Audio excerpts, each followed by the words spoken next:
ചൊക്രമുടി മലമുകളിൽ ഭൂമി കയ്യേറി അനധികൃത നിർമ്മാണ പ്രവർത്തനങ്ങൾ നടത്തിയ കയ്യേറ്റ മാഫിയയെ 197 ദിവസം കൊണ്ട് മുട്ടുകുത്തിച്ച നാട്ടുകാരോടും മാധ്യമപ്രവർത്തകരോടുമുള്ള നന്ദി പ്രകടനത്തിനായി ചൊക്രമുടി സംരക്ഷണ സമിതിയുടെ നേതൃത്വത്തിൽ ബൈസൺമാലി ടൗണിൽ അനുമോദന യോഗം സംഘടിപ്പിച്ചു.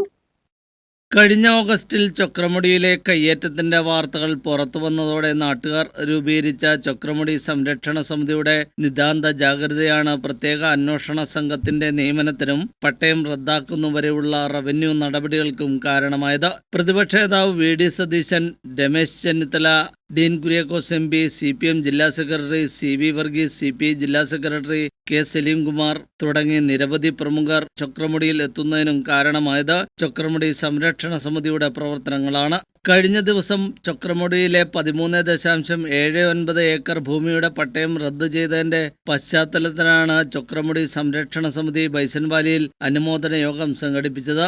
യോഗത്തിൽ മാധ്യമപ്രവർത്തകരായ സന്ദീപ് രാജാക്കാട്, ജോജി ജോൺ എന്നിവരെ പൊന്നാടയണിയിച്ച് ആദരിച്ചു. ഇതേപോലെ ഒരു സായം സന്ധ്യയിൽ സുജാ പാർവതിയിലൂടെ ചൊക്രമുടി മലയിൽ നിന്നുകൊണ്ട് സന്ദീപ് രാജാക്കാട് റിപ്പോർട്ട് ചെയ്തതിലാണ് ഈ പട്ടയങ്ങളെല്ലാം വ്യാജമാണെന്ന് ആദ്യം പുറലോകം പറഞ്ഞു. സന്ദീപ് രാജാന് സ്നേഹപൂർവ്വം സംരക്ഷണ സമിതിയുടെ അനുമോദനങ്ങൾ.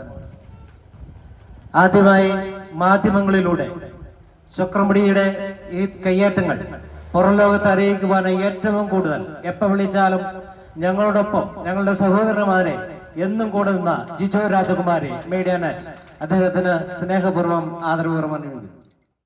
സമിതി chairman VB Santhosh, convener VK Shabu, vice chairman Baiju Balakrishnan, Chokramudi Kani Kumaraswamy, Binoy Cherupushpam തുടങ്ങിയവർ പങ്കെടുത്തു. ന്യൂസ് ബ്യൂറോ, രാജകുമാരി.